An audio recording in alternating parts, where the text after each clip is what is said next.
Hey everyone, welcome back to another episode. We are indeed back here again today in our single player survival world. It's been a little while since I've been here, and yeah, I had some plans that I wanted to do for a while, but I kind of wanted to wait for the right time to kind of get things done, and I really wanted the motivation to play on single player to come back again. And yeah, I think this is probably a good time for it right now. I was kind of excited about how things were looking, and there's so many things that I kind of want to do, and a slightly different direction I want to take the single player series in. We're still staying in the same world, but we're going to change a few things up. And I'll run through those in a little bit more detail with you later. But the main thing here today is that we're going to be taking on quite a few tasks. Probably this is going to be a long episode. I haven't decided yet. This will be post-edit Shady to deal with. But we're going to run through a few details of what we got planned for today. So number one, you can see here, by the blocks behind me, we have updated. The last time we left off, I don't think 1.17 was out yet, I believe. So yeah, we've updated to 1.17. I've deleted some chunks that I never used before, and therefore, like, any chunks that I basically just flew through and I didn't have any purpose at all, I deleted them, made my file size considerably smaller. And spoiler alert, if you guys haven't checked it out, there is a program which I'll find the name for. Maybe I'll go ahead and pop it up on the screen over here for you. And with this application, you can basically go through the end, the nether, and the overworld. There's a little tutorial video that I'll try and remember to put in the description down below. And it basically just tells you how you can get rid of chunks that you don't really ever need. And so what I've done is I deleted a big amount of the overworld, and a majority of the chunks that needed to be deleted was from the end. So the end, obviously, when you do a bit of end raiding, you go into elytra hunting, you end up going through a lot of end cities. And yeah, the end alone was like 2.5 gigabytes. Once I had trimmed the end, the overworld, I had trimmed my world by like from 4.5 gigabytes to 110 megabytes, which is super good, made things a little bit easier to manage, to move worlds around and stuff. And that also meant, obviously, any ungenerated chunks we could now get kind of the 1.17 blocks with. So that's what we're kind of dealing with here. But we're not in this cave down here because we're trying to, mine these 117 blocks over here, because we're not, that's not a part of the deal. We are indeed down here for another reason, which is that, you see, I'm planning on taking on some larger projects during this, the next few episodes, or however many episodes I release. Just an FYI as well, if you are paying attention to the single player series, this may be a little bit more sporadic than it was before. I may be doing larger videos where more things happen on a less regular basis, because I still want to keep the Ambition Craft episodes going. So you may see a split of things, and then I'm working with Redstone, and then honestly, I've only got a little bit of time to do all this stuff. So you just bear with me, we're going to try and work these things out. But I've got a lot of larger projects that are going to be taken care of in the next few episodes, and it's going to require a little bit more peace around my world. You see, I've got a current mob switch in my overworld, the one with zombies. You might have remembered a little while ago. It had... Anyway, the mob switch is good, but during the time that I'm going to be working here, I'm going to need to be loading either some additional players of myself, so like another alternate account, or even some of the carpet mod bots. And unfortunately, I only have a single mob cap available with the zombie switch. Now, the zombie switch was really good originally, but to be honest with you, I was a little bit better off building a wither-based mob switch, because it's expandable, it's easier to do. I've got a wither skeleton farm, so I've got plenty of skeleton heads to, kind of summon the withers with. It was just, I was a little bit worried about it before, and again, wasn't too confident with my abilities on the tech side of that kind of stuff before. But since I've been away in the Ambition Craft, I've almost been away at like Redstone University, you could say. So I've kind of leveled up a little bit, and I've decided I'm going to actually verge away from the villager mob switch altogether, and we're going to be building a wither-based mob switch instead. Which brings us to this little cave. Hold on, wait, sorry, that didn't switch how it's supposed to. There you go. Which brings us to this little cave that we're standing in right now. So you can see here, I have come a few thousand blocks out. I think we're about 4,000-ish, 4,800 blocks out or so. It's not really that far when you travel through the nether. And I've actually gone ahead and cleared out a bunch of blocks around here to give us our space for the wither mob switch. Now, in terms of what I'm using here, this is a wither mob switch by VK Tech. I'll try and leave a link in description for that one as well. In terms of breaking Bedrock, this has actually been really easy. There's a relatively easy mod that kind of allows you to break Bedrock now. It's a little bit cheaty and questionable within the tech community, but I'm playing on single player and I don't really care what anybody thinks. It's not really my job to worry about ethical bedrock breaking, considering bedrock breaking and manipulating the game is already unethical as it is. So I was okay with it. But so what I'm doing here is I've broken quite a lot of the bedrock around. That was actually quite of the easy part. Breaking the bedrock around here and getting down to the bottom depths were fairly easy because you could just use the trick where you kind of just spam left click and it just deletes bedrock really quickly. It's totally OP, but we won't talk about that. The harder part was getting rid of some of the bedrock that was underneath here. You had to actually use the old school bedrock breaking method with the pistons and the TNT. Didn't take too long, couple minutes. I've been at this whole thing for about 2 hours just trying to get things sorted. I did also realize that in the time that I switched worlds, I lost a lot of my stuff. So I've had to get all my gear back, get some elytras going again as well. I accidentally exited the game with my stuff on my inventory and didn't put it away, and then therefore I've ended up not having anything. We're kind of up and running again.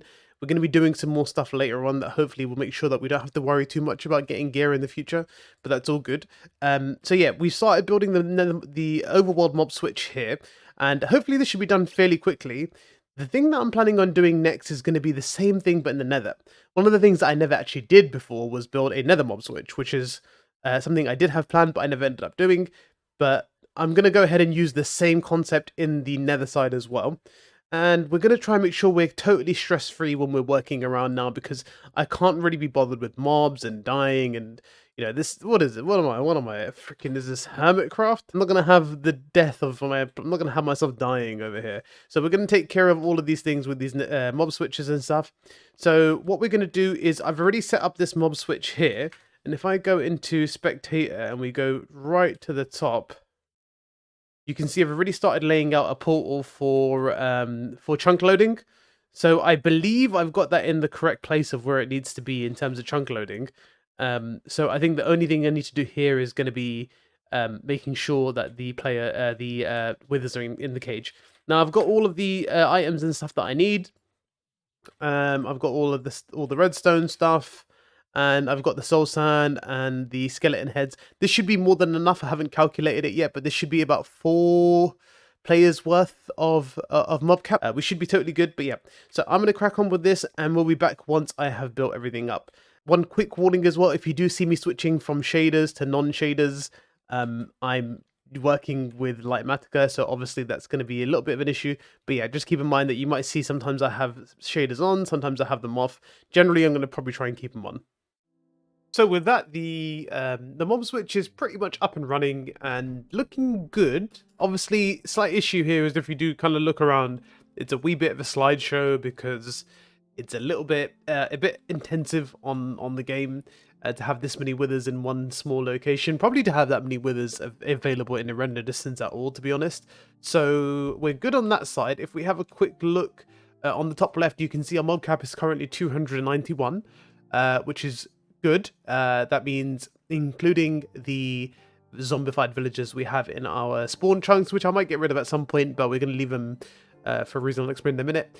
So 291 is what we currently have, and with that is, I believe, 4 mob caps worth, which should be more than enough for now at least. I don't plan on having more than 4 bots loaded at a time. The only time that might be the case is during the time a World Eater is running, in which case I might just try and stay offline or stay in the nether. The reason why I stopped though is because I needed to save some skulls, so I've still got a few skulls left. I don't know why my game did that. I wanted to save some of the skulls because we're going to need these for the nether mob switch. This might be about 3 mob caps worth in the nether as well, so that should be good. That should be more than enough, at least for now. But now that that's done, the last thing here to do is to set up we're going to set up the chunk loader at the top of the world. So what we'll do is we'll break this up, get that fixed, and then we should be good to go. So at this point, the only thing left to do was to build the chunk loader. It didn't take very long. The overworld side was fairly easy. The only thing left at this point was to make sure I did the nether side okay. This actually ended up taking a little while, and it's kind of embarrassing how long this really ended up taking. There was a couple of reasons for it, just because I was trying to compact the redstone a little bit. And yeah, I'm using like what would be considered like a relatively, server crash problem-free chunk loader. It isn't the most lag efficient because it uses a few hoppers and some hopper minecarts, but it definitely is the most reliable. The main reason for that is you don't have to worry about item loss. It will always be picked up because there's 2 hopper minecarts under there that are getting the item from the other side every time. And actually, what we can do, if I go into CS, which is free cam mode, that allows you to look in droppers here, you've got an excess of items that sit into the dropper over here. So let's say, for example, the server randomly shuts down as the item goes through the portal on the other side, and then the detection system doesn't pick it up on the other side and doesn't let the item go through. All that would happen is that this would actually end up using the reserve item that's in there and sending it through because it's running on a clock. And that will instead send the item through, and then that will carry on running the chunk loader. So you don't need to worry about any like unloading like you have with minecarts where they break. And then if something goes wrong, then you don't really have the opportunity to fix it unless you go and do it yourself. So it just means, number one, now I can now load the nether mob switch without actually having to go through on the other side. So I can just switch on and on the chunk loader from here. And I'm just having a little think about what I want to do with the nether chunk loader. Now, I was thinking about doing the same thing, but on the overworld side. So the plan was to have a switch that I can go and activate on the overworld side, and that way I don't need to have like the part of the area where the nether's going to be loaded when I have the the withers on the nether side. What? Nether side? But there's kind of a bit of an issue with that, in that I need to...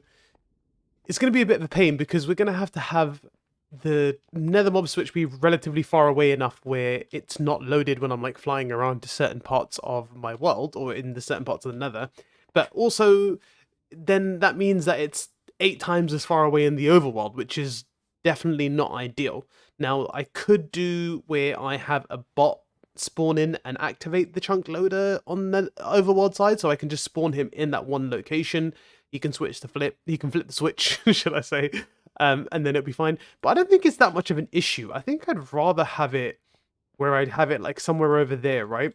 And then that way, if I decide that I don't want to use it, it's kind of close to the overworld. I want to have them relatively close, and it will definitely cause a tiny bit of lag when you get close to it, but it's probably more convenient to have them relatively close to each other, so I can choose to have the switches on and off as and when I need it, and I don't need to travel to some ridiculous locations. And that way I also don't need to rely on bots, because as much as I'm probably going to end up using them a fair amount at some point during these survival episodes, it's better to not use them for everything, you know, because otherwise you just kind of get a little bit out of hand. Right, so what we're going to do is I'm going to try it now and prepare this area, a similar area somewhere over here. Now, I haven't really decided now. The way that I've kind of made it out, that makes it a little bit more of an indicator, is this actually is in the direction of what takes me back onto the line. So this line here, this ice road, this is the ice road to the Wither Skeleton farm. So it's in range, but I don't want to have it as close as here because it's still within like a good reach if I'm going past it. So what I might do is go over a few more 100 blocks and put it somewhere around here. Would probably be ideal. So that way it's still within a good vicinity, so it's only a little bit of a flight away, but not enough that I'm going to have it loaded constantly. Did I just go the wrong way? I feel like I've gone the wrong way now already. Hold on, wait. Was it this way? Oh, it was this way, never mind. Right, so it's in this direction, and yeah, so if I fight, yeah, so it's over here, and then we'll have it a few 100 blocks in this direction. Crazy that I forgot. So where are we right now? Let's have a look. We are in minus 170. Let's do another 120 blocks. So let's say like minus 300. Somewhere here would be good, right? Somewhere right here. Still 120-ish blocks away from the player if I'm like loading that one, and then I know I just need to come exactly in line. In fact, I'll try and keep it exactly in line somewhere over here. The issue is now here is I need to obviously clear the bedrock again. Top bit should be easy enough for me to get down to. But I'll have to do a little bit more clearing, but that's fine. I think even if I need to do an extra bit of clearing, it's no huge deal. It should be relatively easy for me to figure out. So again, I'm probably gonna skip like the whole process of this one. I'll just be back once I've actually built the nether killer. Sorry, the nether mob switch. That way it's a little bit easier. Let's do a quick little boop. Mob switch number 2, should I say, is also done. This one was a little bit more difficult and significantly laggy, apparently.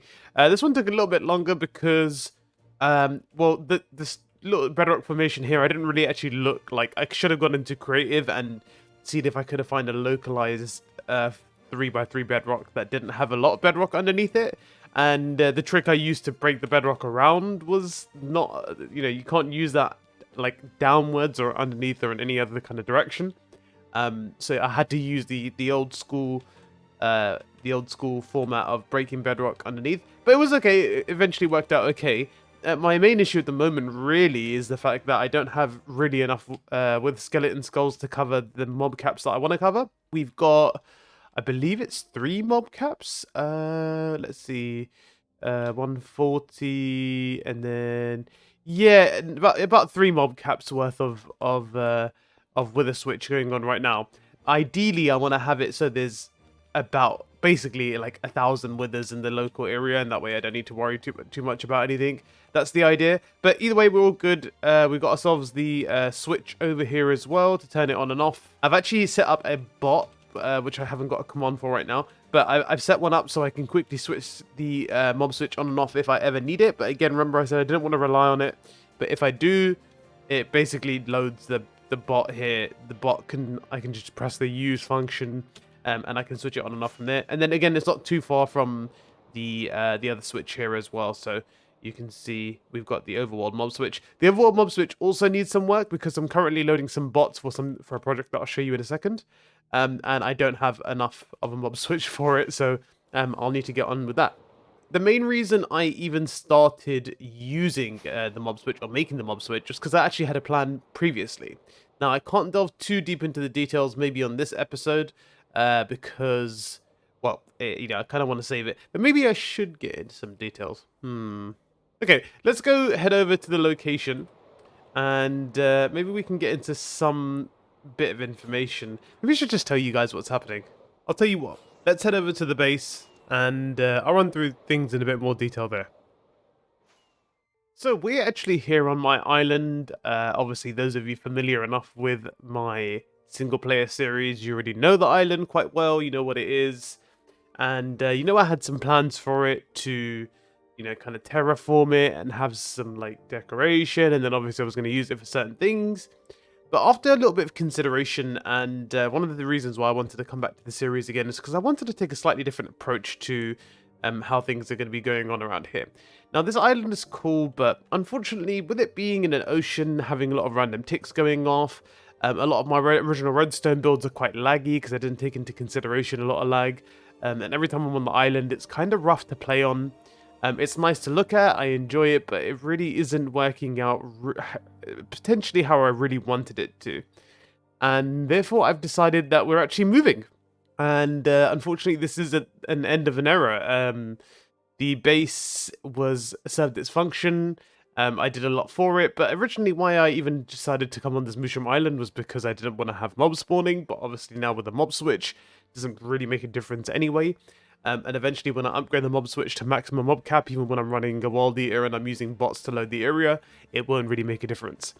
A lot of the problem with this island, in addition to the fact that it's very laggy, is the fact that the use of certain things is not as convenient. So every time I want to do something, it just feels like a whole really long process where, I want to go use this, the potion brewer, or I want to go use the tree farm, or I want to go and trade with villagers. All of it is really inconvenient at this point in time, and kind of a bummer to kind of deal with, to play around in the island with, especially traveling to these locations as well. And let's be honest, as much as I like to do a little bit of the design work here and there, I'm more a tech player than I am a designy kind of player. I don't know why I said designy. But, more of a creative type, should I say. So as much as I like it, we're actually going to be moving on from this island, and I've got some other plans that we're going to be taking care of. And just so you're aware, we're not going to be getting completely rid of the island. The island will remain here. We'll use it as like a relic of, what used to be. We might even use this for like other projects that I don't necessarily need directly. So, for example, a lot of the farming area, if we head back over here, actually, let's go have a little look at the farming area. A lot of this can probably just stay here because we don't really need things directly from here. So, like, the cactus farm is not too important to keep close to me, or nor do I want it close to me. Same goes for the sugarcane farm. Sugarcane farm I actually might end up having one closer, because we're going to probably need a lot more of it when we're having like rockets and stuff. Melon and pumpkins, again, they're not really useful anymore because they were used for, I was going to use them for trading to get emeralds, but there's another plan which we'll get to in a minute as well, which is probably going to change. So we won't really be needing much of those. Green dye, again, I've got a bunch of it right now, and ideally I can probably just change the output of the cactus farm into shulker loaders and then use that in a new smelter array that I'm eventually going to be building here. As you guys already know, Sir smelts a lot, but don't have a smelter on my on my island at the moment, which again is another reason why I want to have a new location for all this, but again we'll get back to that. So things like the cocoa bean farm, all of this stuff here, especially even something like this netherwort farm here, it's not something I'm going to be using often enough, so we can keep it here so we always have a good reason to come back here. And maybe I'll start removing things that I do need. Let's see what kind of examples we have. So like the honey farm is cool that we've got it here, and I'll leave this here as well, but I think I'm actually going to build a more efficient honey farm so we have like a good supply of honey blocks and honeycomb. The villager breeder is cool. So this whole machine here is very nice. Unfortunately, it's not all that useful anymore based on like what my requirements are gonna be. So as far as that's concerned, we're gonna leave we'll leave this here, but we're not going to be using it probably anytime in the future. Plus it's kind of inconvenient to travel villagers around from there. And the tree farm, again, this is something we're actually gonna need, and one of the reasons why I'm moving over to another location, so we're going to keep that as well. We'll keep this here. Basically everything here is going to stay, we just won't be using it or visiting here often. And another thing is this old place. Now if you guys remember from the earlier days, this is my original slime farm, which actually served its purpose really well. Like, if I'm to be totally honest, I've been using the slime farm since the beginning, and I still got quite a bit of slime left. I don't know if there's any still in storage over here. Yeah, there's a little bit still left in storage here, which I'm probably going to end up using a lot of. So, we'll probably change this up a little bit anyway. But yeah, this is definitely going to be something that we want to change and keep a little bit more local to us. And we'll keep things lag efficient by having an on and off switch, so we don't need to worry about it too much. But again, these are plans that I'll run through in a little bit more detail. So I guess the question here is, what am I actually saying? What is my plans? What do I want to do? And where are we moving to, more importantly? Well, for this, we're going to have to go to our new project site. Oh, crap. Okay, hold on. New project site. And here we are, in our new location. Look how beautiful it is. Lovely, right? Awesome. Good? Wrong. It's good right now, and obviously I'm not moving away from the Mushroom Island to come and live in some random hills biome. That wouldn't make any sense. But maybe if I fly over here, things will start to make a little bit more sense. So you can see that I am starting to build a few trenches, and yeah, we're actually looking to use this new location as our new base. So we're actually going to be destroying a good 500 by 500 perimeter, and we're going to be using this now as our new location. Obviously the main reason being lag optimization. We're going to remove all the blocks, any random ticks, any mob spawning, anything like that will be removed from this area, so there'll be nothing around locally to kind of interrupt the lag optimization when we're close to it, when we're in the base and nothing else is around. Now, as to why I chose this base specifically, you can see my mob switch not being all that useful right now. But yeah, the reason why I chose this location in particular is because it's actually centered around something very important that's going to be kind of integral to all of this. Something I actually learned from the Ambition Craft server that I didn't really take into consideration. And if we fly down here, please ignore the funky beacon beams. It's some glitch with the shaders.